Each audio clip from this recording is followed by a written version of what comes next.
Coach Dan Tortora, wakeupcalldt.com.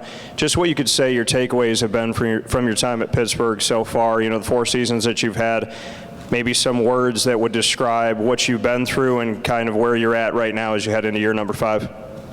Yeah, Dan, good to see your face from all our afternoon, I guess, morning shows or radio that we put on. But, where are we after 4 seasons going into the 5th season? I feel good about where we are, but I felt good every year.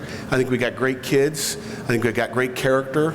And we're going to find out what the season's got. I mean, I think after 4 years and you get to a championship game, I think things are going in the right direction. I think the question about winning a Coastal, is it a success or not? I mean, nothing's a success unless you win a national championship. I think that's the ultimate success is when you do that, and obviously we've done that in the ACC.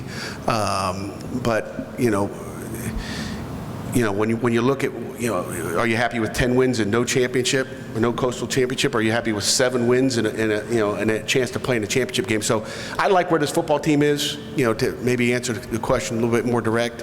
And, I think it all comes down to chemistry, how hard they work. I think we're together, okay? And I think that's the most important thing is I think we got, the culture is right in the Pittsburgh campus. I love where we're going. It's just like every environment. I evaluate this room as I walk in here. I mean, I think that's what a head coach naturally does. And I look at seeing that every question has come from the front row so far except one, my man back here, And I've said this when I got to Pittsburgh, is we all got to be on the same page. We all got to be going in the same direction. And, I got to have all you guys got to be in. It can't be just the guys in the front row asking the questions. They got in here. And I hope our guys learned something from sitting in class. The guys that sit in the front row are locked in and engaged. But, what's happened to that third teamer in the back? What, you guys awake back there, or what's going on today? Okay? But, I think we've got a team full of engaged guys like this front row here, and we got to get everybody on the same page to win a championship. Coach, with that, we'll go to the second row on your left. Second row. Okay, I like it. Congratulations. Hey, Coach. Tom Shanahan from the Shanahan Report. 2-part question. One is the influence of Coach D'Antoni on you now that you got yourself established at Pitt, how that helped you along the way. And then the second part, he's 3 wins shy of breaking Duffy Daugherty's career record at Michigan State for wins. And just talk about what an achievement that is for him. Yeah, Tom, go green. Okay, I guess we got a Spartan in the house. Mark D'Antoni has obviously been a major influence in my life. You work for a man for 11 years. He becomes like your father. He's just been a major impact. I mean, you learn things that you want to do. You learn things you don't want to do. You learn how things, hey, I'm going to do it exactly like he's doing it. Hey, I might change this or tweak this here. But he's an incredible person. He's a great coach. I wish him luck in the 2019 season. And again, he's 3 wins shy of Duffy Daugherty, who we know is a Michigan State legend. And I'm going to give him a call when we leave here today and tell him he better get that done in the first. He'll get it done after the 3rd game of the season. That's what they do up there. So thanks for the question. Staying on your left, 5th row, all the way to the left. Yeah, 5th row. Mike Neislick from the Roanoke Times. Coach, I wanted to get your impressions of the transfer system the way it is now. They're still making tweaks to it, but how do you kind of see this year that's gone, with the changes they made to the waiver system and transfer portal and all that? Yeah, Mike, they're making changes to it. It's something I'm really not worried about. I mean, we'll give input when we get to meetings about what it should be, what it can be. My focus is on making sure I don't have anybody on our team that wants to transfer. And we were fortunate enough in Pittsburgh this year that not one scholarship football player has come into my office and said, Coach, I'm leaving. To me, that tells you about what our culture is at our program.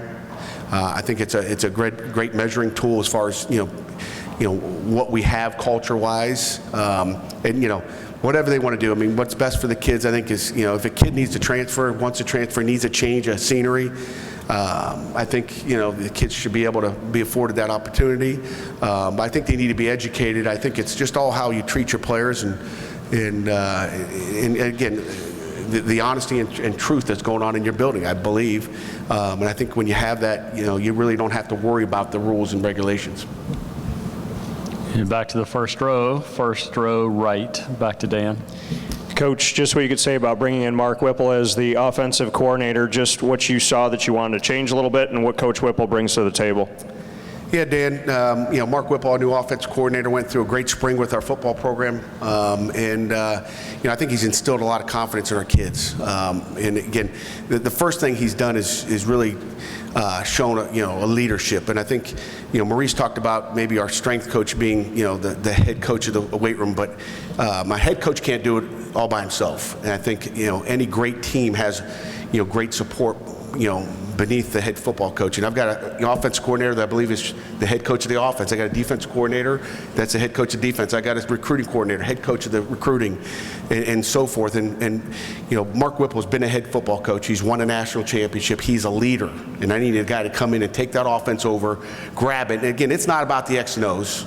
It's not about the scheme. It's about a guy that can lead that portion of the football team to go out on Saturdays and play the best they can play. And if we got a head coach on offense and defense and special teams that can go out and take their unit, make them the best they can be, make sure they're prepared, I think we have a great chance to be successful. So I'm excited about him. I've coached against him in the past when he was at Brown and UMass. I was always, as a defensive coordinator, puzzled by what he did, how he did it. He fits into what we want to do, pro style. So I'm excited about what avenue we're going down offensively this season. Coach pivot left, first row. Coach Steve Reed from the Associated Press. 6 different champions in the Coastal in 6 years. Who do you view as kind of the favorite going in? Who's going to be the toughest? Is it just kind of an up for grabs type thing, or what do you think? Yeah. Well, first of all, I don't think they have a coaches poll preseason on where we rank each other, so I won't get into ranking. Who's the who's going to be the champion of the Coastal at this point. But, it's a great conference. There's some great divisions. I think top to bottom, the Coastal Division is as competitive as you're going to get. I think anybody can win it every year. I think one of the reasons I took the job at the University of Pittsburgh because we had a chance to win a championship. I didn't want to go anywhere where I couldn't win a championship. I'd have no fun. It's hard to sit in front of the kids in a team room and say, hey guys, we're going to win a championship. They look at you with 4 eyes. When I came to Pittsburgh, I knew we had a chance, to win a championship, and that's the beauty of it. So, our goal obviously is to always win championships, and that's what we'll start with when August 1st starts, camp starts, is working towards, that goal. So I don't know who it's going to be, but like you said, it's been 6 different teams the last 6 years, and I think that's a great thing for the division. Coach to your right, first row. How you doing, Coach? Hal from the News Journal and the Sports Blast. In your recruiting, is the new ACC network talked about amongst the kids and their families? And what do you think about it coming on?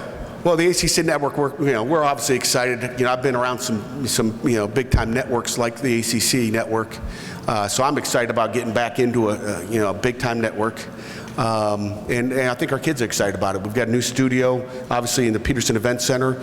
We've got a new one that's under construction right now in our building over in the Drats on the south side. So I think it brings, I think our kids are going to enjoy it. I think, it's going to bring exposure not only to University of Pittsburgh, but to the ACC. If you got the wrong, how many guys, raise your hand, who's got the right providers right now? Who's got the ACC network in here? You guys got give me a hand. Let me see some hands here. I got it.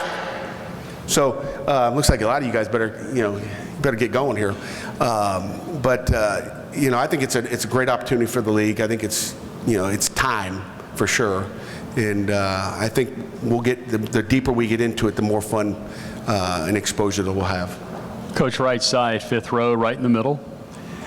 Coach Ewan McCreath, Herb FM Sports Radio. I'm always curious to find out what players learn from year to year in their experience. What have you learned this coming into your 5th season about yourself as a coach, as a leader, and as a recruiter?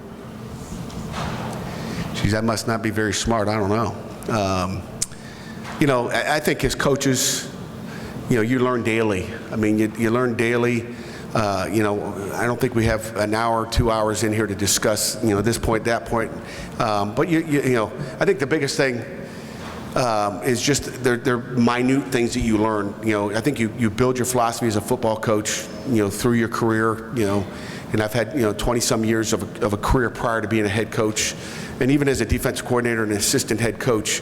I mean, you kind of. You either know how to lead or you don't know how to lead, I believe. But there's just the little details that you learn in the coaching profession I think that make you better every week and every year. And those are the little things that I think are critical. But I think, it always comes back to ground zero is just be who you are. Don't try to be someone different. Don't try to be Lou Holtz or, Eric Parsegan. Just try to be who you are. And I think that's the most important thing. Coach, from the podium, junior place kicker Alex Kessman had 4 field goals of more than 50 yards last year. It's a Pitt record. What kind of luxury is that for you to be able to know that you've got that type of scoring threat? Yeah, I mean, Alex continues to get better every year. He's got an explosive leg. He's confident. He's a former boxer, so he's got a little swag and competitiveness to him. He's not shaking when he's going on the field, and I don't talk to him either.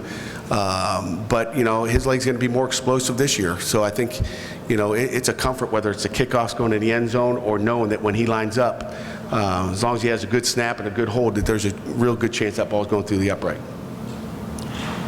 I hesitate in asking the question because I know it's a one game at a time type of answer that's on the way, but if you look at the schedule of your left shoulder, there's a weird rhythm to it in that you've got an open date that starts a series of 3 games, and then you take another open date to finish out the season with 3 games. I don't know that it's a concern, but do you give much thought about how the rhythm of the schedule shakes out with 2 open dates like that? No. Thank you. Next question, please. Told you, I knew I was walking into weird waters. Anything else? Back row, anybody? You guys into it today or what? Hail to Pitt.